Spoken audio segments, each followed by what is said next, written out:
In the warm town of Makuta, Nia lived with her husband Bako. They were once known as the perfect couple. People often said, if love had a face it would be theirs. Nia was gentle, hardworking and kind. She helped Bako in every way she could. In the early years of their marriage they sold fruit by the roadside, working under the hot sun from morning till evening. When they made their first small profit, Nia danced with joy. She dreamed of a happy future with Bako, full of peace and children's laughter. As time passed, their small fruit stall grew into a busy shop. Bako began to make more money, and Nia continued to stand by his side. She managed the accounts, served customers and even cooked meals for the workers. People respected her because she treated everyone with care. She believed that when two people worked with one heart, nothing could break them. But when success came, everything began to change. Bako started dressing differently. He bought fine shirts and shoes and began spending long hours outside the shop. When Nia asked where he went, he smiled and said, "Just business, my dear." His words were soft, but his eyes no longer looked at her the same way. One afternoon, Nia heard two women whispering at the market. They said, "Bako has been seen with a young lady named Sarah. She is always wearing bright dresses and gold earrings." Nia's heart stopped for a moment. She felt cold inside though the sun was shining. She wanted to believe it was a lie, but deep down she already knew something had changed. That evening Bako came home late. He smelled of expensive perfume and looked proud of himself. Nia served him food quietly, hoping he would speak to her kindly like before. But he barely looked at her. He just ate, left his plate half full and went to sleep without a word. The next day Nia followed him to the shop, but instead of going inside he stopped at a small cafe nearby. There she saw him laughing with a young woman. The woman had smooth skin, shining hair and eyes full of mischief. It was Sarah. Nia watched from a distance as her husband reached across the table and touched Sarah's hand. Her heart broke into pieces. She walked home slowly, tears falling down her face. Every step felt heavy. She sat alone in her small kitchen, staring at the clay pot where she used to cook his favorite meals. "How can love disappear so easily?" she whispered. The memories of their hard days when they shared one meal and one dream came rushing back. Those days Bako had looked at her with gratitude. Now he looked at her as if she was invisible. For many nights Nia could not sleep. She listened to the crickets outside, thinking of how she could fix her marriage. She prayed, hoping Bako would remember how far they had come together. But the more she tried, the colder he became. He began to criticize her cooking, her clothes, even her voice. He said she was boring and old-fashioned. Nia felt like a stranger in her own home. Yet she refused to fight. She still greeted him with a smile, even when her eyes were red from crying. She told herself that kindness might bring him back. But instead, her calmness made him even bolder. He started staying out all night, returning only to collect money from the shop. One evening, Bako came home wearing a new watch and holding a phone Nia had never seen before. When she asked where it came from, he laughed and said, "You wouldn't understand." That night, Nia sat on the edge of their bed, staring at the empty space beside her. It was strange how a person could sleep next to you and still feel so far away. Days turned into weeks and the whispers in Makuta grew louder. Everyone knew about Bako and Sarah now. People pitied Nia, but she held her head high. She went to the shop each morning, greeted customers and smiled through her pain. She decided that she would not let shame destroy her. One day, while arranging baskets of fruit, Sarah herself walked into the shop. Her perfume filled the air before she spoke. She looked at Nia and smiled, not kindly but proudly. "I just came to see the woman who taught Bako how to run a business," she said. Nia's hands trembled, but she kept her voice calm. "And now he teaches you?" she asked softly. Sarah gave a short laugh and left. Nia stood still for a long time after that. When Bako came in later, Nia asked quietly, "Was she worth all that we built?" He frowned. "Don't start, Nia. You wouldn't understand what a man needs." Nia looked at him for a long time and said, "I understand enough, Bako. I understand that you are no longer the man I married." That night, Nia didn't cry. For the first time she felt empty but strong. She knew she could not stop him from leaving. But she also knew she would not let his betrayal destroy her spirit. The next morning she woke up before sunrise, lit a small lamp and looked around the quiet house. Every wall, every shelf carried a memory of their life together, the life he had thrown away. She packed her small belongings, wrapped her headscarf tightly and whispered to herself, "Let him chase his shadows. I will find my light." When she stepped outside, the morning air was cool and gentle. The first rays of sun touched her face, and for the first time in many months she smiled. She did not know what the future would bring, but she knew one thing: she would not live in the shadow of betrayal. The people of Makuta would later say that on that morning, something changed in Nia's eyes. Her pain did not disappear, but it turned into quiet strength. And though Bako continued his proud walk through the town with Sarah at his side, everyone could see that it was Nia, not him, who carried the true light within her. One bright afternoon, the market in Makuta was full of life. The smell of roasted maize filled the air, children laughed, and traders called out to customers. Nia walked slowly through the crowd, carrying a basket of ripe mangoes. Her heart was calm that morning, but that peace did not last long. As she turned toward the spice stall, she saw him, Bako, her husband, standing near the tailor's shop. He was laughing loudly, his voice clear above the noise. Beside him stood Sarah, the young woman everyone whispered about. She wore a bright red dress and gold earrings that danced in the sunlight. The two of them looked happy, their hands brushing as they spoke. Nia froze. The basket slipped from her hand and mangoes rolled across the dusty ground. For a moment she could not move. The world around her seemed to fade, the noise, the laughter, even the warm wind. All she could see was Bako's smile, the same smile he once gave her, now shining for another woman. People noticed. Some stopped to stare. Others turned away quickly, pretending not to see. But whispers began to flow through the market like wind through dry grass. Poor Nia, someone murmured. She built that man's life, and now he mocks her in public. She still wears the same old wrapper while Sarah wears gold. Nia's face burned with shame, but she said nothing. She bent down slowly, picked up her mangoes and walked away. Every step felt heavy, like walking with stones tied to her feet. When she reached home, she closed the door behind her and sat quietly. She looked around the small house they had built together.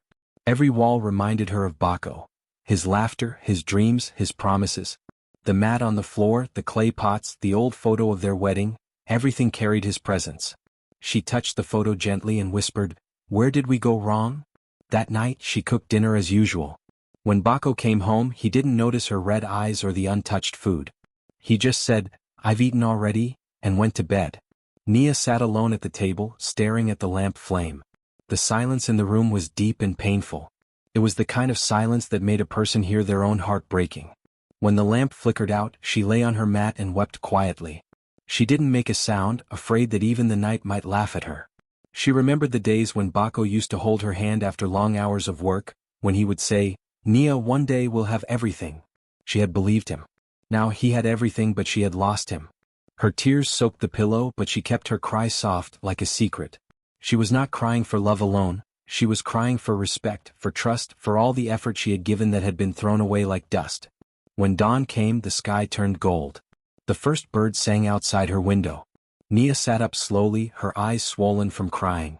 The pain was still there, but something new had settled in her heart, a calm strength. She knew that if she kept crying she would break completely. She could not let that happen.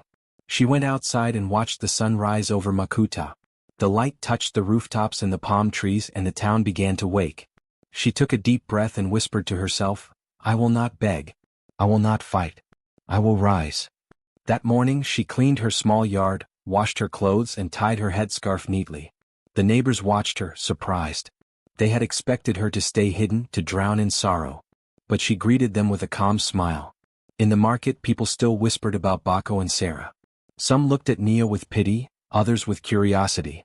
But Nia walked through them quietly, her head held high. She bought vegetables, greeted traders, and even laughed softly at a child who tried to sell her fake flowers made of paper. Her laughter was gentle, but it carried something strong, like a promise to herself. Later that week, she went to the shop that she and Bako had once shared. It was quiet now. Bako rarely came, leaving it in the hands of careless workers.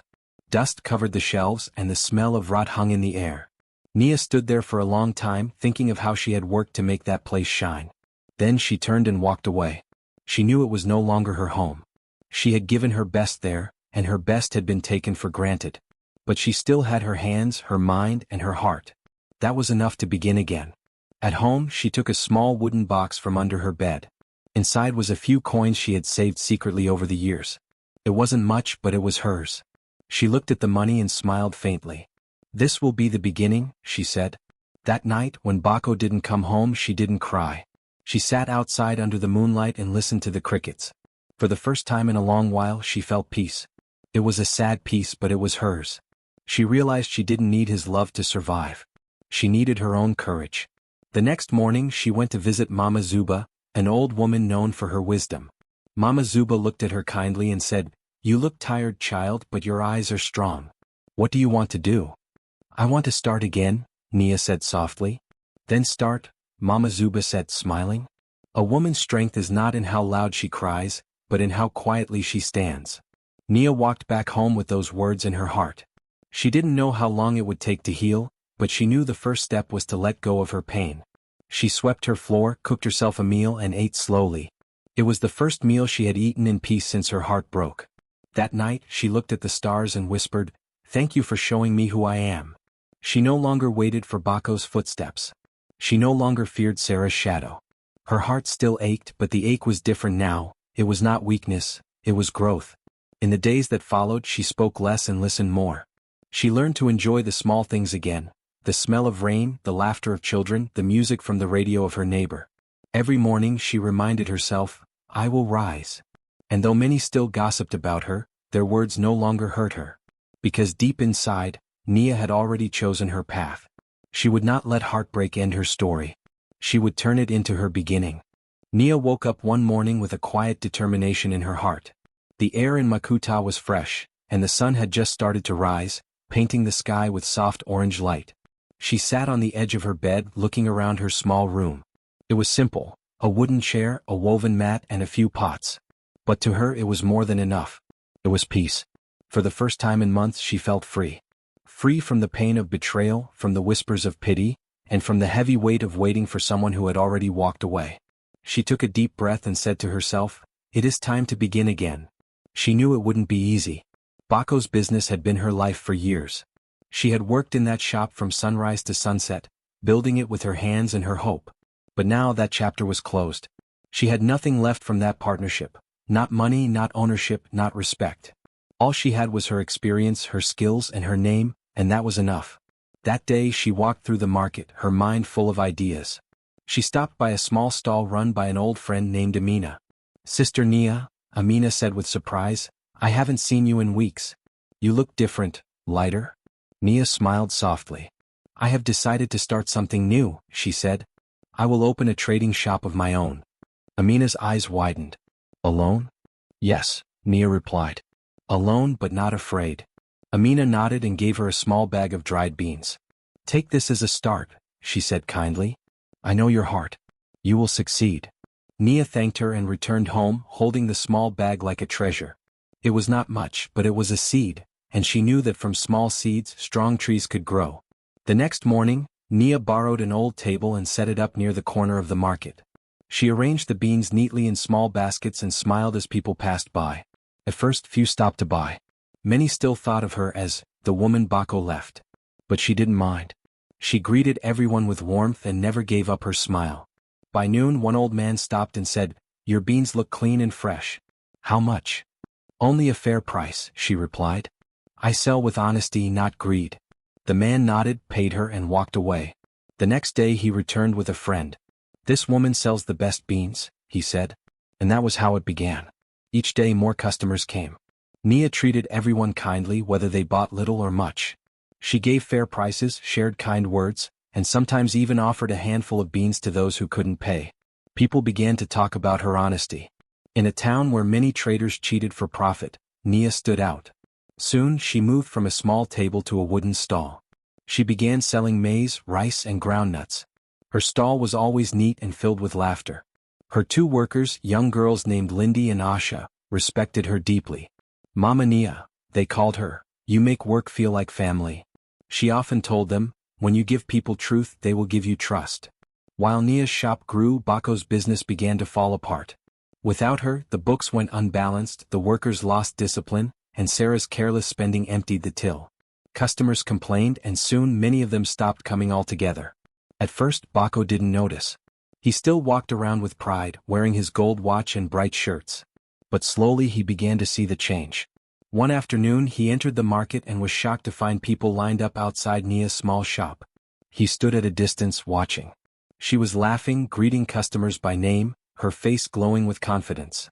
Sarah, standing beside him, frowned. Why are people buying from her? She's small. We have a bigger store. Bako didn't answer. He just kept watching. Deep inside something burned, not anger but regret. Back at his shop things grew worse. The suppliers stopped trusting him, the shelves went half empty, and Sarah became restless. One day she told him she was leaving for the city. There's nothing left here, she said coldly. You're finished, Bako. When she walked out she didn't even look back. For the first time Bako sat alone in his shop, surrounded by silence. The walls that once echoed with laughter now felt like a prison. Meanwhile, Nia's shop continued to bloom. She had saved enough to rent a small building, and she named it Nia's Corner. It was simple but full of life. Baskets of goods neatly stacked, children playing outside, and the smell of roasted peanuts in the air. One afternoon an old man from the town council came to her shop. Madame Nia, he said, we have been watching your hard work. The Market Association has chosen you as our new treasurer. We trust your honesty. Nia was surprised. Me? Are you sure? Yes, he said. No one manages money with a cleaner heart than you. That evening she sat in her home with tears of gratitude. Not tears of pain, but of peace. She had lost everything once, yet she had rebuilt it all with her own hands. Sometimes when she passed by Bako's old shop, she saw him sitting there alone, his clothes no longer fine, his pride no longer shining. Their eyes would meet for a brief moment. He would look down ashamed. She would simply nod and walk away. There was no hate in her heart anymore, only calm. In the market people began to tell her story to others. They said, Nia is proof that no betrayal can destroy a strong woman. Mothers told their daughters, be like Nia, quiet but strong, gentle but wise. Nia herself never spoke badly about Bako. When asked about him she would say softly, he taught me the hardest lesson, that losing someone can sometimes lead you back to yourself. One evening after closing her shop, she sat outside watching the sunset. The sky was painted in orange and pink, and the sound of drums echoed from a distant festival. She smiled to herself and whispered, I thought I had lost everything, but I only lost what was holding me back. The wind blew gently, carrying the smell of roasted corn and laughter through the air. Nia leaned back feeling content. She had found her new beginning, not in wealth or love but in peace, purpose and pride in who she had become. Months had passed since Nia had opened her own shop, and Makuta had changed in many quiet ways. The market that once belonged to Bako's business now carried her name in whispers of respect. People spoke kindly of her, not because she was rich but because she was fair. She had built a new life with honesty, while Bako's world slowly crumbled piece by piece. At first no one noticed Bako's fall. He still walked through the streets wearing his fancy shirt and gold watch, though both had lost their shine. He still smiled in public, pretending everything was fine. But behind that smile, everything was breaking. His shop was empty, his workers had left and his debt was growing. Sarah, the woman he had chosen over Nia, had changed too. She was no longer sweet and charming. She argued with him every day, demanding more money for clothes and jewelry. When there was no more to give, she grew cold. One morning when Bako woke up, she was gone, and so was the last of his savings. He searched for her for days, walking from one bus stop to another, but Sarah had vanished. The neighbors began to whisper, Bako's pride has finally eaten his peace. Days turned into weeks. His gold watch was sold for food. His fancy shirts became old and wrinkled. He tried to keep the shop running but no one came anymore. The same people who once praised him now avoided him. Some laughed behind his back, saying, the man who mocked his wife is now mocked by fate. One evening, hungry and tired, Bako sat alone on a broken bench near the market. The sky was red with sunset, and the air smelled of roasted maize. He looked across the street and saw Nia's shop glowing with warm light. Customers came and went, smiling and laughing. Her workers greeted her with respect, and she moved among them with calm grace. For the first time in his life, Bako felt truly small. He remembered the nights when Nia used to count the day's earnings beside him. He remembered how she used to wait for him with food, how she used to believe in him even when he had nothing. And now, when he looked at her, he realized she still had everything he had lost: peace, dignity, and respect. The next morning, after many nights of hunger, he gathered what courage he had left and walked toward her shop. His steps were slow, his clothes dusty, his eyes tired. When Nia saw him standing there, she was surprised but said nothing at first. The people nearby stopped to look. Some were shocked, others curious. Bako cleared his throat and said softly, Nia? She looked at him calmly. Yes, Bako? I lost everything, he said, his voice shaking. The shop, the money, even Sarah. She left me. There was a long silence. Nia looked at the man before her, the man who had once been her world. He no longer looked proud. His shoulders drooped, his eyes held no fire, only shame. She took a slow breath and said gently, "No, Bako. You didn't lose everything. You gave everything away." Her words were calm, but they hit him harder than any shout could have. He lowered his head, unable to meet her eyes. "I know," he whispered. "I was blind. I hurt you, and I hurt myself." Nia said nothing for a moment. Then she walked to the corner of her shop, filled a small basket with bread, rice and water and handed it to him. "Here," she said. "Eat something. You look weak." He took the basket with trembling hands. "You are still kind," he said quietly. "Even after all I did." "I am kind," she replied, "not because you deserve it but because I have peace now. Anger takes too much energy and I need mine for better things." The people watching nearby nodded in admiration. Some whispered, "Nia has won, but not with revenge, with grace." Bako tried to speak again but his voice broke. "Can you ever forgive me?" Nia looked at him for a long moment and said, "Forgiveness is not something you ask for. It is something time gives. Go and live better, Bako. That will be enough." He nodded, tears in his eyes. Then he turned and walked away slowly, holding the basket close to his chest like a treasure. For the first time in his life he felt truly humbled. In the following days, people in Makuta noticed Bako sitting under a tree by the roadside, repairing old shoes to earn a little money. He worked quietly and never boasted again. Sometimes, Nia's workers would bring him food and he would always say, "Tell her I am grateful." One evening, as Nia closed her shop, she saw him across the street. Their eyes met. He didn't wave or call out, he just smiled faintly and nodded. She smiled back and in that small exchange there was peace. Bako never returned to his old life. He became a humble man, known for his quiet manners and honest work. When people asked about him, Nia would simply say, "He learned his lesson." And truly he had. The man who once believed pride was strength now knew that real strength was in humility. He no longer sought wealth or applause, he only wanted peace, something he had once thrown away but now valued more than gold. As for Nia, her shop continued to grow. She trained more young women, teaching them to work hard and live with self-respect. Whenever someone asked about her past, she would smile softly and say, "Every storm I faced helped me build this roof." Years later, people in Makuta would tell her story to their children. They would say, "There was once a woman who lost everything but never lost herself. And when her husband fell, she did not laugh, she lifted him with kindness." And that, they would say, was why Nia's name would never be forgotten, because she proved that even the softest heart can be stronger than pride. Years passed and Makuta changed. New shops opened, roads were repaired, and people began to dream bigger. But among all the names in the market, one stood taller, Nia. The woman who once cried in silence was now a respected businesswoman, known across villages for her honesty, courage, and heart. Her shop had grown into a trading company. She sold grains, cloth, and handmade goods. Every worker she hired was treated like family. She paid fair wages and helped those in need. People said, "Nia's hands do not just build business, they build people." Many young women came to her, asking for advice. Some had faced heartbreak, others poverty. Nia taught them not just how to trade but how to believe in themselves. "Do not let pain break you," she told them softly. "Let it teach you." Her words carried the weight of truth because she had lived them. Bako, on the other hand, lived a quiet life on the edge of the town. He had become a cobbler, repairing shoes for travelers and farmers. He was no longer proud, no longer angry. Sometimes people asked him about Nia but he would only say, "She deserves everything good in this world." There were days when he would see her passing through the market, her head held high, her smile calm and full of grace. He would lower his eyes not from shame but from respect. One evening Makuta hosted a trade fair. Traders from other towns came to buy and sell. Nia was invited as a guest of honor. She wore a simple blue dress and a headscarf, looking elegant and humble. When she stood on the stage to speak, the crowd fell silent. She began softly, "When I started, people said I would fail. Some laughed, some doubted. But I did not build this with anger.